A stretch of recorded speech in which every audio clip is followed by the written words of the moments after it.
এত সুন্দর গাছটা, ক্যাকটাসটা ঝড় বৃষ্টিতে কালকে পড়ে যেয়ে ভেঙে গেছে।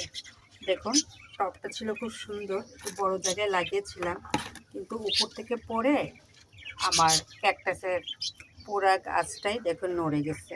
এখন আমি জায়গা চেঞ্জ করতেছি, একটু সুন্দর করে এই জায়গায় বসিয়ে দেবো। এটা পুরাই ভেঙে গেছে, এটা আমি কেটে ফেলবো,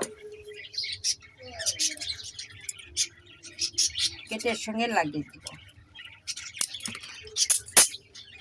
এটাও ভেঙে গেছে, সবে হলো ঝড়ের কারণে। কারণ ঝড়টা যথেষ্ট জোরে আসছে, তা নাহলে এই ক্যাকটাসটা পড়তো না। এখন আমি সুন্দর করে এভাবে লাগিয়ে দিব। এখানে আরও অন্যরকম জাতীয় ক্যাকটাসে লাগাইতে পারি, কিন্তু জায়গা আমি আরও বড় জায়গায় লাগালাম।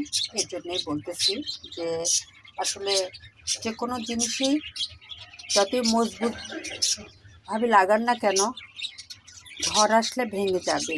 এই জন্য আরও মজবুত করে লাগাতে হবে।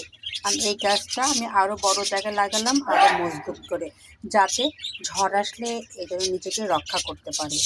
এই দেখুন, খুব সুন্দর ক্যাকটাসটা। আমি এক হাতে ভিডিও করি বিধায় আমি সুন্দর করে দেখাতে পারছি না, তবে আমার এই ক্যাকটাসটা খুব সুন্দর হয়েছিল। টবটাতেও খুব ভালো লাগতো, একটু সাদা টবে দিয়েছিলাম। এখন আমি টব চেঞ্জ করে, ঘরে এটাই ছিল, আপাতত এটাই আমি চেঞ্জ করে লাগাবো।